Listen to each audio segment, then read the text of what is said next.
Use of B. B का अगर हिंदी में नहीं देखने जाओ तो बी का मतलब होता है होना, किसी चीज का होना, जैसे अंधेरा होना, रात होना, सुबह होना, यानी कि चेंज ऑफ स्टेट। जब हमारी चेंज ऑफ स्टेट होता है तो हम वहाँ पर बी का यूज करते हैं। अगर बी का फॉर्म्स अगर देखने जाओ तो इसका बेस फॉर्म, जिसे हम फर्स्ट फॉर्म भी कहते हैं, वो होता है बी। इसका सेकेंड फॉर्म हमारा होता है वॉज, एंड वॉज भी हो सकता है और वर भी हो सकता है, ठीक है, जो कि पास्ट के लिए हम यूज करते हैं। एंड थर्ड फॉर्म होते हैं हमारे बीन, फोर्थ फॉर्म हमारे होते हैं बीइंग, एंड फिफ्थ फॉर्म होते हैं हमारे इज। तो अगर आपसे किसी ने पूछा कि बी के कितने फॉर्म्स होते हैं तो आप बता सकते हो बी के 5 फॉर्म्स होते हैं। Be, second form was were, third form been, fourth form being and fifth form is. अगर आपसे किसी ने ये पूछ लिया कि इज एम आर जो हम यूज करते हैं हेल्पिंग वर्ब के रूप में, इज एम आर या फिर वॉज वर, इनका ओरिजिन कहाँ से हुआ है, यानी कि ये जो वर्ड्स है, जो ये हेल्पिंग वर्ब्स है, इनका यूज हम आखिर क्यों करते हैं? क्योंकि हमारे सेंटेंसेस में होने का सेंस आता है, जैसे कि वो दुखी हो रहा है, ठीक है, या फिर वो दुखी है, यानी कि दुखी महसूस हो रहा है उसे, पहले वो खुश था अब दुखी है। तो एक चेंज ऑफ स्टेट होता है ना, तो वहां पे हम बी का यूज करते हैं। और ई से मार वॉज वेयर का ओरिजिन है हमारा बी से हुआ है, ठीक है। अब बी सब जगह बी नहीं यूज हो सकता है, जैसे आई के साथ हम बी का यूज नहीं कर सकते, वी के साथ हम बी का यूज नहीं कर सकते, तो हर जगह हम बी का यूज नहीं कर सकते, इसीलिए बी ने प्रेजेंट में अपने आप की जगह इज एम आर को दे दिया है और बी ने पास्ट में अपने आप की जगह वॉज वर को दे दिया। यानी कि अगर आपसे किसी ने ये पूछ लिया कि is am are was were कहाँ से आए हैं, इनका यूज क्यों किया जाता है, तो आप बता सकते हो कि is am are was were का ओरिजिन, हमारे जो ओरिजिन बी से हुआ है। बी का मतलब होता है होना, यानी कि चेंज ऑफ स्टेट। अब इसके हम अलग अलग यूजेस, अभी तो हम लोगों ने सिर्फ एक ही यूजेस मैंने बताया कि बी का मतलब होता है होना। अब इसको एग्जाम्पल के थ्रू समझते हैं। और गाइज आप लोग के लिए प्रैक्टिस के लिए बहुत सारे क्वेश्चन है, तो आप मेरे साथ बनाते हुए चलना, ताकि ये जो बी का कॉन्सेप्ट बताने वाली हूँ, यहाँ पर मैं आपको इस वीडियो में बी, बीन और बीइंग के टोटल कॉन्सेप्ट बताऊंगी। लेकिन आपको मुझसे प्रॉमिस करना होगा कि आप वीडियो में एंड तक बने रहेंगे और मेरे साथ प्रैक्टिस करेंगे, क्योंकि अगर आप अभी प्रैक्टिस कर लेते हो ना, दोबारा आपको प्रैक्टिस करने की जरूरत नहीं पड़ेगी, ठीक है। तो चलिए स्टार्ट करते हैं। तो सबसे पहले बात करेंगे बी। बी का मतलब होता है होना या बनना, किसी चीज का बनना या होना। जैसे कि ईमानदार बनो, आप किसी को बोलते हो ना ईमानदार बनो, अमीर बनो, दयालु बनो, या थोड़ा दिलदार बनो, ओके। तो ईमानदार बनो, इसके लिए आप सिंपली बोलोगे बी ऑनेस्ट। ईमानदार बनो, बी ऑनेस्ट। बेईमान बनो, बी डिसऑनेस्ट, ओके। दयालु बनो तो हम क्या बोलेंगे, हम बोलेंगे बी काइंड। दयालु बनो, बी काइंड। इस तरह से बहुत सारे, जिस भी चीज में बनने की बात करोगे, होशियार बनो, तेज बनो, या फिर थोड़ा फुर्तीला बनो, ओके। तो इस तरह से आप यूज कर सकते हो, बी का यूज करोगे, जो चीज बनने की बात हो रहा है वो उसका यूज करोगे, ठीक है। तेज बनो, ये सेंटेंस आप फ्रेम करना, ठीक है। नेक्स्ट देखिए, नेक्स्ट अब हमारा है टू बी का मतलब होता है होने वाला या बनने वाला। जैसे कि वह मेरे होने वाले पिता है, या फिर वो मेरे होने वाले पति है, ऐसे हम बोलते हैं ना, तो वहां पे आप टू बी का यूज करते हो। जैसे कि वह मेरे होने वाले पति है, यानी कि अभी जो होने वाले हैं, अभी हुए नहीं है, होने वाले हैं। इसे हम दो तरीके से बना सकते हैं, या तो आप बोल सकते हो simply he is my to be husband, मतलब वो मेरे होने वाले हस्बैंड है, यानी कि he is my to be husband. या फिर आप ये सेंटेंसेस को सिंपली ऐसे भी बोल सकते हो, he is my husband to be, he is my husband to be, okay. इसका मतलब भी सेम हुआ, तो आप टू बी का यूज माई के बाद भी कर सकते हो, यानी कि हस्बैंड से पहले भी कर सकते हो या हस्बैंड के बाद भी कर सकते हो, एज योर चॉइस, दोनों ही करेक्ट है, ठीक है। He is my to be husband या he is my husband to be. Next देखिए, बनने वाले गायक ने गाना गाया। बनने वाले यानी कि अभी वो बना नहीं है, बनने वाला है, तो हम बोल सकते हैं टू बी सिंगर, है ना, बनने वाला to be singer, to be mother, या फिर टू बी फादर, जो भी आप बोल सकते हो, होने वाले पिता या होने वाली माता, ठीक है। तो हम बोलेंगे to be singer sang a song, sang a song. बनने वाले गायक ने गाना गाया, to be singer sang a song. वह मेरी होने वाली पत्नी है, ये सेंटेंस आप फ्रेम करना। मुझे तो ये दोनों तरीके से आप बना के देना, लेकिन अगर आप जिसमें कंफर्टेबल हो बोलना वो आप यूज़ करो। मैं तो आपको यही सजेस्ट करूंगी कि टू बी हस्बैंड का यूज़ करो, यानी कि टू बी के बाद जो होने वाला है उसका यूज़ करो। लास्ट में यूज़ करने से अच्छा है ये तरीका आपका फर्स्ट वाला, बहुत ज़्यादा यूज़ किया जाता है, ठीक है। नेक्स्ट अब हम बात करेंगे विल के साथ बी का यूज विल के भी साथ किया जाता है। ये हमारे फ्यूचर के हेल्पिंग वर्ब्स होते हैं, यानी कि रहेंगे के सेंस में आता है। जैसे वे लोग ईमानदार रहेंगे, ठीक है, वे लोग ईमानदार रहेंगे, तो हम बोलेंगे ये फ्यूचर में यूज किए जाते हैं। अगर आप यही प्रेजेंट की बात करते हो ना तो बी का यूज ना होकर इज एम आर का यूज होता। अगर पास्ट की बात करते तो बी का यूज ना होकर वॉज वर का यूज होता। लेकिन फ्यूचर में सिर्फ विल का यूज नहीं कर सकते, विल के साथ बी भी आ जाता है। ओके, तो हम बोलेंगे दे विल बी ऑनेस्ट, वे लोग ईमानदार रहेंगे, दे विल बी ऑनेस्ट। वह महान आदमी बनेगा, यानी कि अभी नहीं है, पहले बाद में वो महान आदमी बनेगा, तो हम बोलेंगे he will be a great man, he will be a great man. वह एक ईमानदार आदमी बनेगा, he will be a great man. Rita एक नर्स बनेगी, ये सेंटेंस आप फ्रेम करना और इसका आंसर कमेंट में देना। चलिए नेक्स्ट देखिए, नेक्स्ट यूजेस है, फिर से हम बात करेंगे विल बी, यानी कि विल के साथ फिर से बी लगेगा, लेकिन हिंदी आइडेंटिफिकेशन होगी रहा होगा, यानी कि यहाँ पर आपका कंटिन्यूटी शो करेगा। वहाँ पे विल के साथ बी का यूज करते हैं, ये आपने टेंसेस में पढ़ा है ना। जैसे रिया सो रही होगी, अभी रिया सो रही होगी, तो आप विल का यूज सिंगल नहीं कर सकते, विल के साथ आपको बी का यूज करना होगा, तब वर्ब का फोर्थ फॉर्म यूज करना होगा। आप बोलोगे Riya will be, Riya will be sleeping, एक minute, Riya will be sleeping, यानी कि रिया सो रही होगी। कंटिन्यू, इसमें कोई काम कंटिन्यू चलेगा, रिया सो रही होगी, रिया विल बी स्लीपिंग। हमेशा ये फ्यूचर के साथ ही बी का यूज होता है। प्रेजेंट में इज एम आर के साथ बी का यूज नहीं कर सकते, वॉज वर के साथ बी का यूज नहीं कर सकते। हाँ, पैसिव वॉइस में यूज होता है इज एम आर के साथ, ओके, इज एम आर बोल लो या फिर वॉज वर बोल लो, कुछ भी, ठीक है, उसके साथ बी यूज तो होता है, लेकिन उससे पहले आपका टू आ जाता है और ये पैसिव वॉइस में यूज होता है। सिंगल आप इज के साथ बी नहीं यूज कर सकते, वॉज के साथ बी यूज नहीं कर सकते, ये गलत हो जाएगा। विल के साथ आप बी यूज कर सकते हो, ठीक है। जैसे नेक्स्ट है, हम लोग क्रिकेट खेल रहे होंगे, हम लोग क्रिकेट खेल रहे होंगे, तो हम बोलेंगे we will be playing cricket. काफी स्टूडेंट की ये डाउट होती है मैम वी के साथ तो सेल यूज कर देते हैं ना, तो गाइस सेल का यूज अब मॉडल वर्ब में किया जाता है। पहले जो हम इंग्लिश बोलते थे उसमें शैल का यूज होता था आई और बी के साथ, बट अब जो मॉडर्न इंग्लिश हम बोलते हैं वहाँ पे सभी सब्जेक्ट के साथ विल का ही यूज होता है, सेल का यूज अब मॉडल वर्ब के रूप में किया जाता है, याद रखिएगा। ओके, आप लोग अभ्यास कर रहे होंगे, ये सेंटेंस आप फ्रेम करना और इसका आंसर कमेंट में देना। चलिए नेक्स्ट देखते हैं, फिर से हम बात करेंगे विल बी। अभी हम लोग ने दो यूज तो कंप्लीट किया, एक विल बी का यूज था स्टेट ऑफ बीइंग के लिए, एक विल बी का था कॉन्टिन्यूअस के लिए, और अब विल बी का यूज करेंगे, किया जाएगा, यानी कि ये हमारा है पैसिव वॉइस। पैसिव वॉइस किसका? पैसिव वॉइस फ्यूचर इंडेफिनिट का, जिसे हम फ्यूचर सिंपल भी कहते हैं ना, तो फ्यूचर इंडेफिनिट का पैसिव अब बनाओगे तो विल के साथ बी। हालांकि फ्यूचर इंडेफिनिट के एक्टिव सेंटेंसेस यानी कि सिंपल सेंटेंसेस में सिर्फ विल का यूज होता है वर्ब का फर्स्ट फॉर्म के साथ, लेकिन फ्यूचर इंडेफिनिट का पैसिव में अगर आप जाओगे तो विल के साथ बी आ जाएगा, देन आपको इसमें वर्ब की थर्ड फॉर्म यूज करना होगा। ओके, जैसे कुछ आम खरीदे जाएंगे, अब आम कौन खरीदेगा इसके बारे में तो पता नहीं है, यानी कि हमारा पैसिव वॉइस है कुछ आम खरीदे जाएंगे, हम बोलेंगे सम मैंगोज, कुछ आम यानी कि सम मैंगोज विल बी, और यहाँ पर तो वर्ब की थर्ड फॉर्म यूज करना है खरीदना, यानी कि बाई, बाई का थर्ड फॉर्म हो जाता है हमारा बॉट, तो हमारा सेंटेंस हो जाएगा कुछ आम खरीदे जाएंगे, सम मैंगोज विल बी बॉट। इस कार को बेचा जाएगा, यानी कि कौन बेचेगा इसके बारे में हमने नहीं बताया, पैसिव वॉइस है, हम बोलेंगे यह कार, यानी कि this car will be, this car will be sold, verb की थर्ड फॉर्म, सेल का third form sold, this car will be sold, यानी कि यह इस कार को बेचा जाएगा। पत्र लिखे जाएंगे, कौन पत्र लिखेगा ये हमने नहीं बताया, तो ये सेंटेंस पैसिव का है, ये सेंटेंस आप बनाइएगा, ठीक है। तो गागेगी फ्यूचर का आप देख लेते हो और पैसिव होता है, यानी कि आप समझ जाना विल बी के साथ वर्ब की थर्ड फॉर्म का यूज करना है। ओके, अब हम बात करेंगे टू बी प्लस वर्ब की थर्ड फॉर्म। अभी मैंने बताया था ना कि इज एम आर के साथ भी टू बी यूज होता है, लेकिन सिर्फ बी नहीं, बी से पहले आपका टू का यूज होता है, और ये हमारे होते हैं पैसिव वॉइस। ठीक है, ये हमारे होते हैं पैसिव वॉइस और इसमें वर्ब की लगती है थर्ड फॉर्म, ठीक है।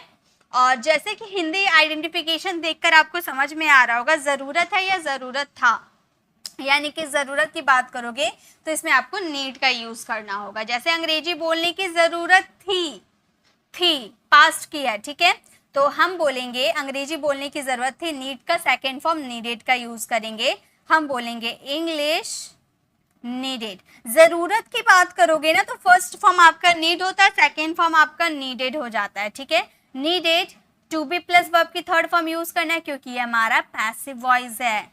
एक्टिव में आप नीड का यूज वर्ब के फर्स्ट फॉर्म के साथ करते हैं, लेकिन पैसिव वॉइस में आप नीड का use to be plus verb की थर्ड फॉर्म के रूप में करेंगे। English needed to be spoken, English बोलने की जरूरत थी। सड़क बनाने का जरूरत था, सड़क बनाने का जरूरत था तो हम बोलेंगे द रोड नीडेड, पास्ट है ना इसलिए the road needed to be built. सड़क बनाने की जरूरत था तो हम बोलेंगे the road needed to be built. बहुत सारे फूल तोड़े जाने की जरूरत है, प्रेजेंट है, यानी कि आप नीड टू बी का यूज करना, ठीक है, वर्ब का फर्स्ट फॉर्म का यूज करना, नीडेड का यूज मत करना। तो ये सेंटेंस आप फ्रेम करना और इसका आंसर कमेंट में देना। चलिए नेक्स्ट देखते हैं, नेक्स्ट हमारा क्या है। अब हम बात करेंगे फिर से टू बी प्लस वर्ब की थर्ड फॉर्म, लेकिन हिंदी आइडेंटिफिकेशन है किया जाना है।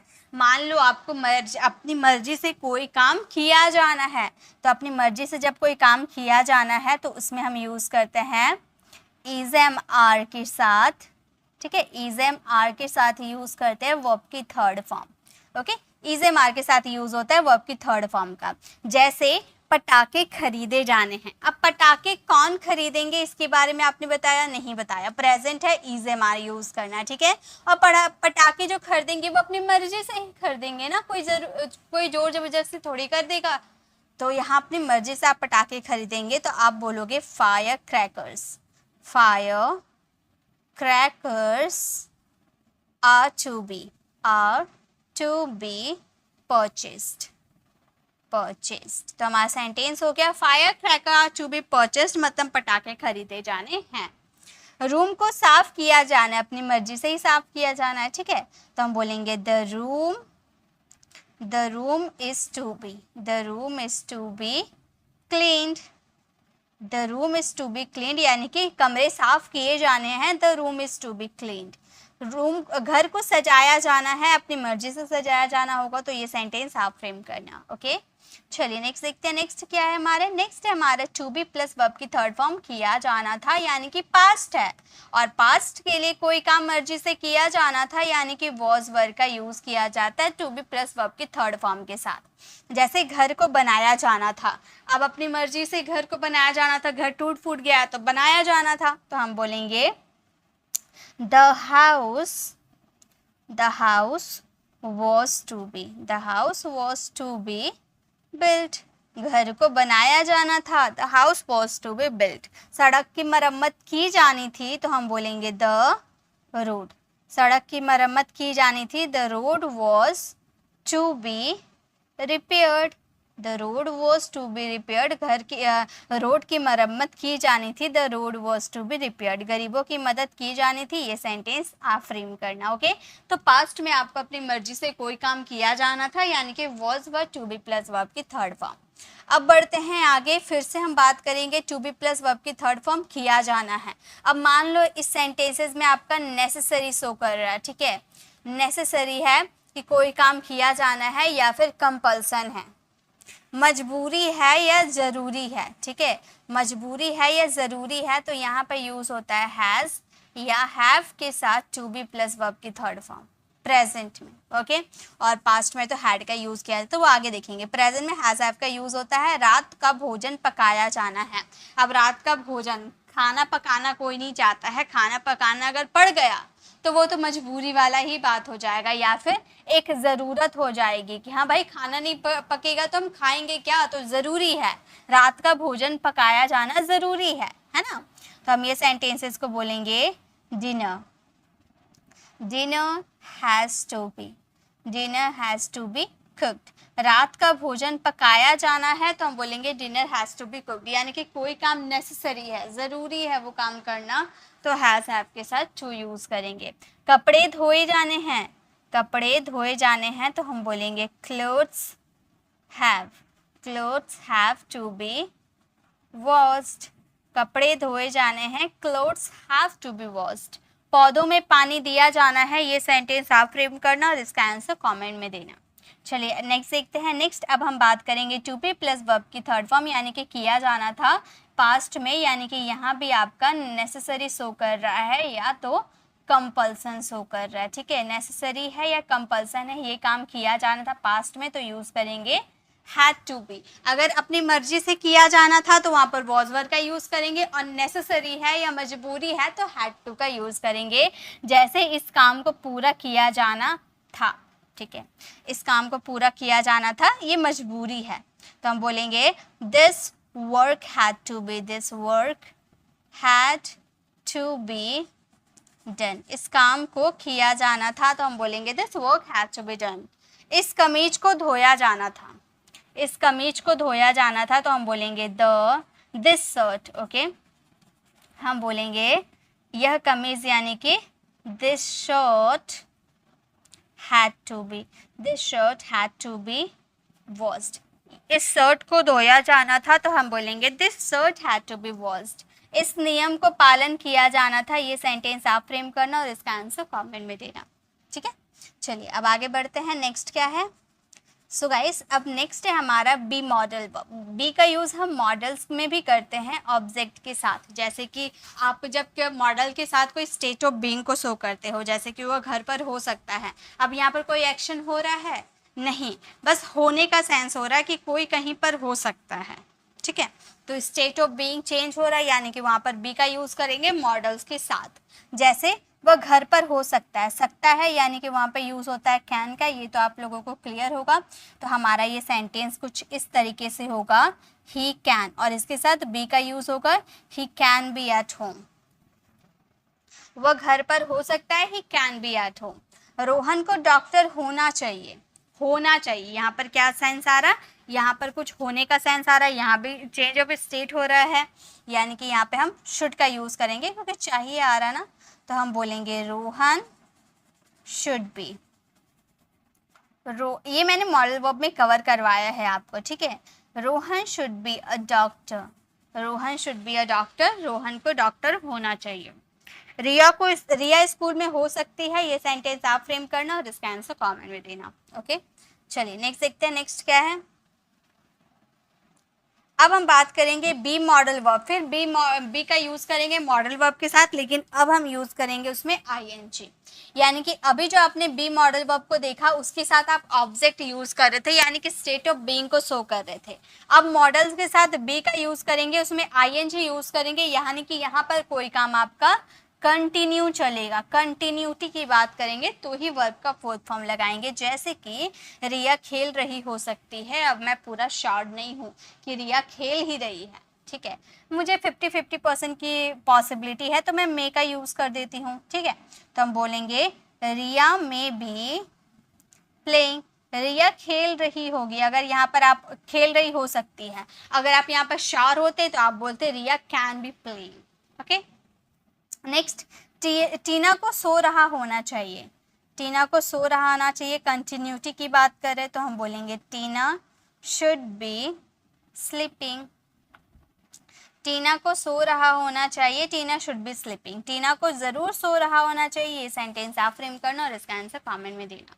नेक्स्ट देखिए, नेक्स्ट अब हम बात करेंगे फिर से मॉडल वर्ब के साथ बी का यूज़ करेंगे, लेकिन अब हम यूज़ करेंगे वर्ब की थर्ड फॉर्म के साथ, यानी कि ये सेंटेंस हमारा है पैसिव का।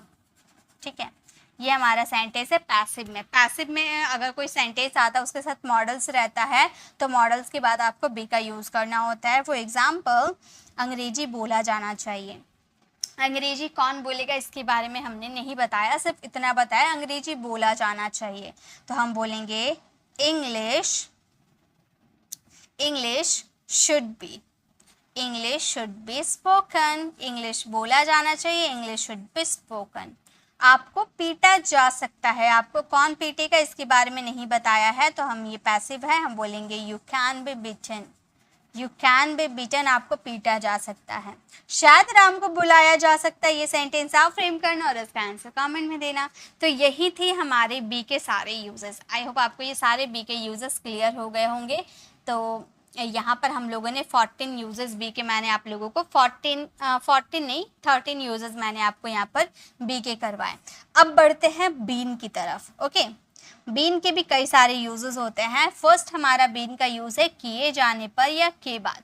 जनरली बीन का यूज ना हमेशा हम पैसिव वॉइस में या फिर प्रेजेंट परफेक्ट कॉन्टिन्यूअस टेंस में करते हैं। ओके, ऐसे वाले टेंस में इसके साथ इसका यूज किया जाता है। तो पहला है किए जाने पर या किए जाने के बाद।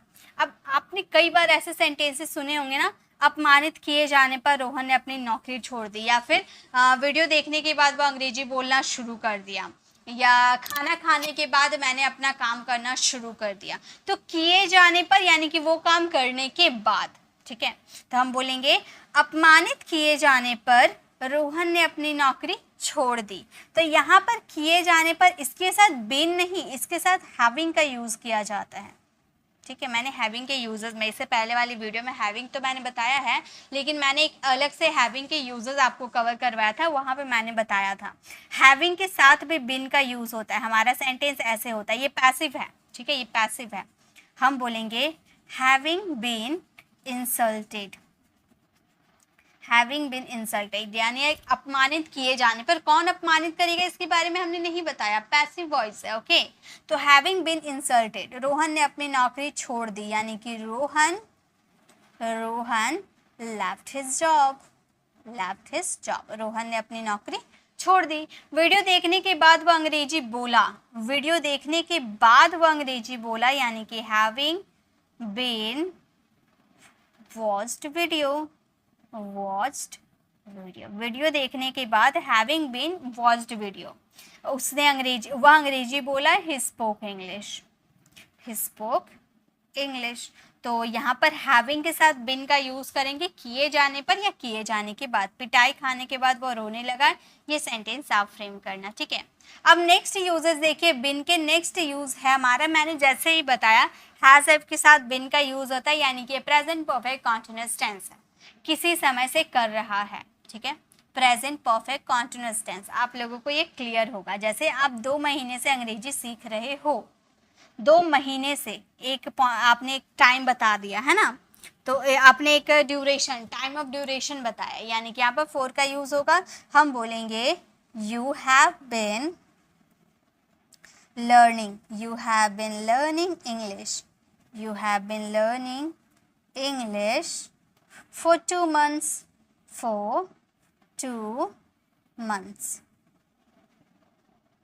मतलब आप 2 महीने से अंग्रेजी सीख रहे हो। You have been learning English for 2 months। मैं 5 सालों से यहाँ काम कर रहा हूँ। तो हम क्या बोलेंगे? हम बोलेंगे I have been working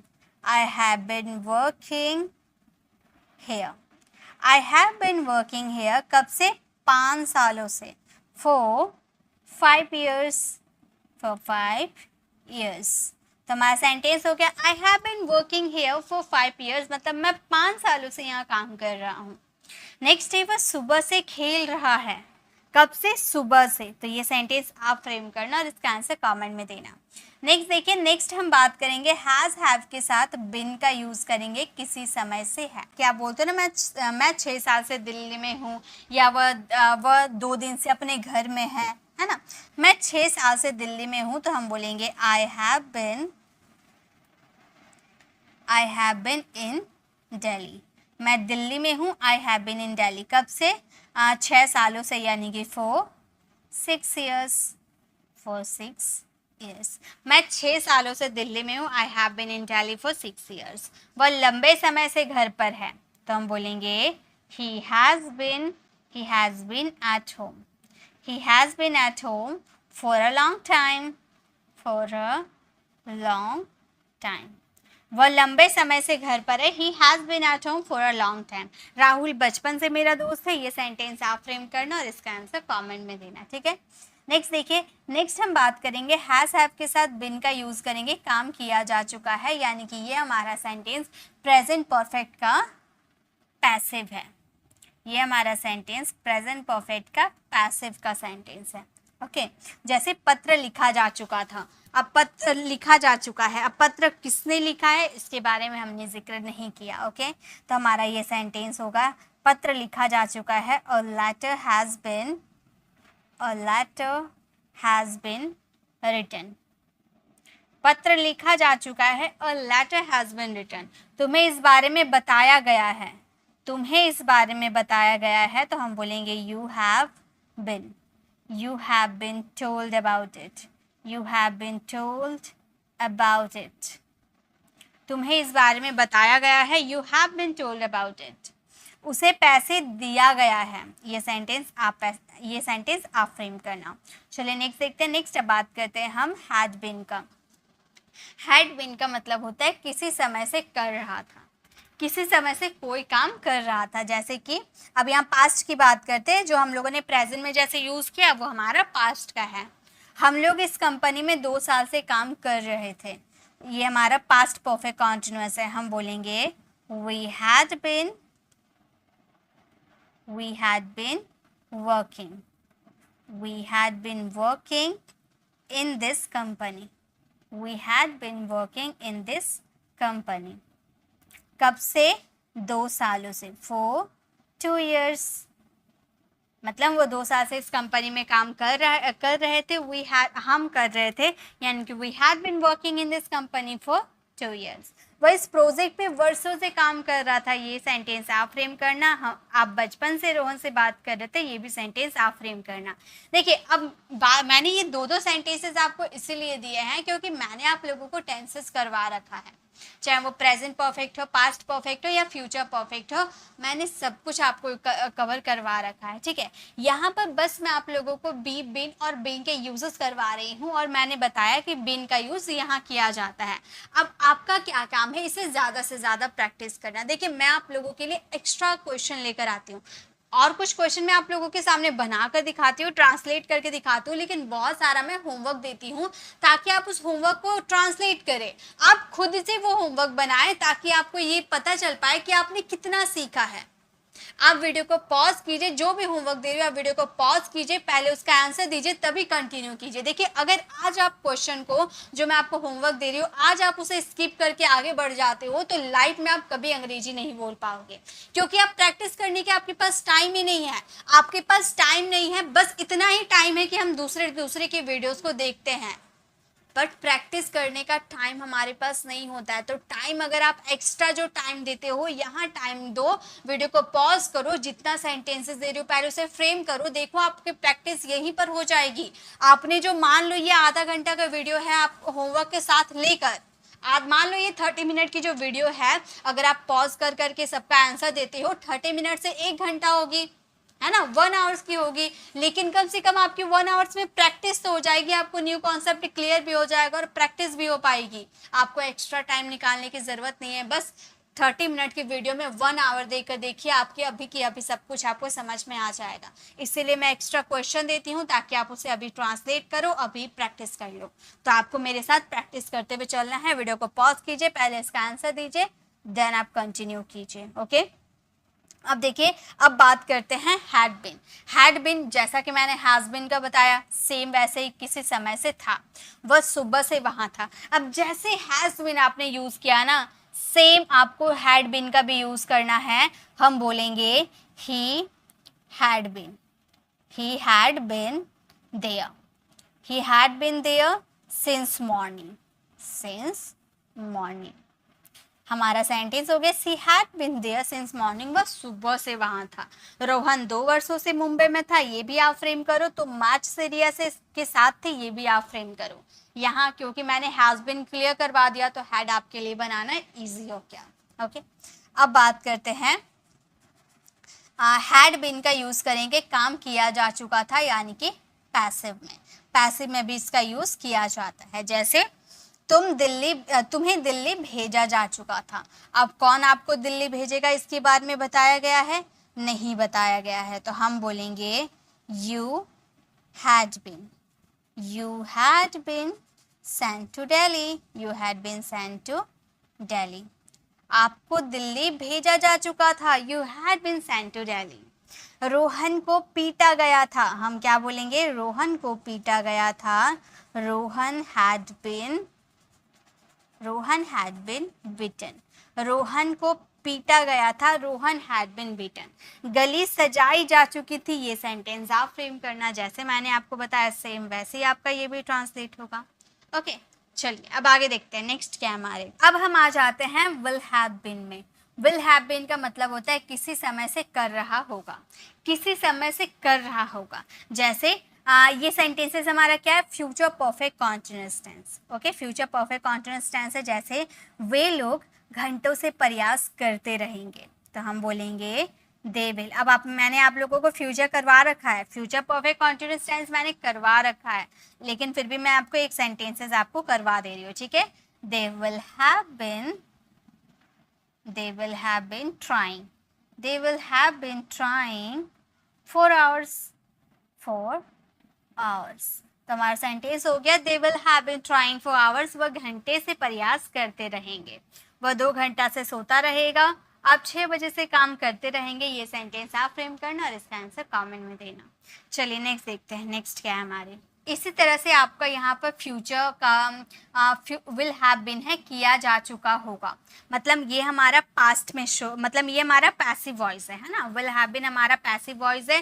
has been और हैड बीन जैसे मैंने आपको बताया सेम वैसा ये परीक्षा खत्म हो गया था, सब्जी बिक गया था, क्रिकेट खेला जा चुका था. ये सेंटेंस आप फ्रेम करना और इसका आंसर कमेंट में देना. तो गाइज आज की वीडियो बस इतना ही. अब आप बोलोगे मैम आपने बोला कि मैं आपको बीन और बीइंग टोटल यूजेस करवाऊंगी. तो गाइज एक ही वीडियो में अगर मैं सारा कुछ कवर करवा देती हूँ तो आपको समझ नहीं आएगा. मैंने 30 मिनट की वीडियो ही इसीलिए बनाया ताकि आप 30 मिनट की जगह 1 आवर्स देकर देखिए और इसकी प्रैक्टिस कर लीजिए. जितना क्वेश्चन दिया है ना पहले आप उतना सॉल्व कर लीजिए. अगर आपको ये क्लियर हो जाते तो आप मुझे कमेंट में बताना कि मैम हमें बी और बीन के यूजेस क्लियर हो गए हैं. देन इसकी नेक्स्ट क्लास जो होगी वो बीइंग पर होगी. ठीक है, बीइंग बहुत इंपॉर्टेंट कॉन्सेप्ट है. बीइंग का यूजेस बहुत ही ज़्यादा कंडीशन में किया जाता है, इसलिए मैं उस पर अलग से वीडियो आप लोगों के लिए लेकर आने वाली हूँ. इसमें अगर बताने गई तो आपको ना बी समझ में आएगा, ना बीन समझ में आएगा, ना बीइंग समझ में आएगा. ठीक है, इसलिए पहले आप बी और बीन ईजी है क्लियर कर लीजिए. नेक्स्ट वीडियो बीइंग की आएगी. ओके, तो आज के इस वीडियो में बस इतना ही. आपको ये वीडियो कैसी लगी कमेंट में ज़रूर बताइएगा. गाइस मैं आपको ये 100% गारंटी दे सकती हूँ कि ये जो मैंने कॉन्सेप्ट आज क्लियर करवाया ना बी और बीन के, ये हमारे स्पोकन इंग्लिश में बहुत ही ज़्यादा यूज़ किए जाते हैं. बिलीव मी, अगर आप इसे नहीं सीखते हो ना तो आप इंग्लिश नहीं बोल पाओगे. अब आप जितना भी मैंने आपको यूजेस बताया बी और बीन के, आप मुझे ऑनेस्टी के साथ बताओ क्या आपको ऐसा लगा कि इसका यूज़ हमारे स्पोकन इंग्लिश में नहीं होता है? एक भी ऐसा यूजेस आपको नहीं मिलेगा जो स्पोकन इंग्लिश में यूज़ नहीं किया जाता होगा. हर यूजेस का यूज़ हमारे स्पोकन इंग्लिश में होता है. तो सभी को ध्यान से प्रैक्टिस करना है. सभी का मैंने क्वेश्चन दिया है. अगर आपको एक्स्ट्रा क्वेश्चन चाहिए तो मुझे कमेंट में ज़रूर बताना, ताकि जो मैं बीइंग के यूजेस करवाऊँगी ना उसमें मैं होमवर्क भी आप लोगों के लिए लेकर आऊँगी. पूरी होमवर्क की एक लिस्ट लेकर आऊँगी आप लोगों के लिए. कमेंट में ज़रूर बताइएगा. आपको ये वीडियो कैसी लगी कमेंट में ज़रूर बताइए. अच्छी लगी तो लाइक कीजिएगा और हमारे चैनल को ज़रूर सब्सक्राइब कीजिएगा. अगर आप एक्टिव पैसिव की क्लास को विजिट करना चाहते हो तो लेफ्ट साइड क्लिक करके आप हमारी एक्टिव पैसिव वाली वीडियो को ज़रूर विजिट कीजिएगा और राइट साइड क्लिक करके आप हमारी प्लेलिस्ट में जाकर या पॉडकास्ट में जाकर जिस भी कोर्स को आप ज्वाइन करना चाहते हो, या 30 डेज़ का या 60 ग्रामर रूल्स का, उस कोर्स को ज्वाइन कीजिए और सीक्वेंस बाय डे 1 से सारे वीडियोस को देखिए आपको 100% इंग्लिश बोलना आ जाएगा. और जब आप ग्रामर क्लियर कर लोगे देन आप एडवांस इंग्लिश स्ट्रक्चर में जाओगे, जो पॉडकास्ट में ही आपको मिल जाएगा 10 डेज़ का और 15 डेज़ का. उसे आप ज्वाइन करोगे तो वहाँ पे आपको एडवांस इंग्लिश स्ट्रक्चर मिल जाएगा, जिसके थ्रू आप काफ़ी फ्लुएंट इंग्लिश बोल पाओगे. तो अगर आप हमारे चैनल पर नए हो और मेरे पढ़ाने का तरीका आपको पसंद आया तो सब्सक्राइब कर आने वाले बेल आइकन को जरूर प्रेस करें, ताकि रोज आने वाली वीडियोस की नोटिफिकेशन आपको समय पर मिलती रहे. I will see you in the next video. Till then bye bye, take care.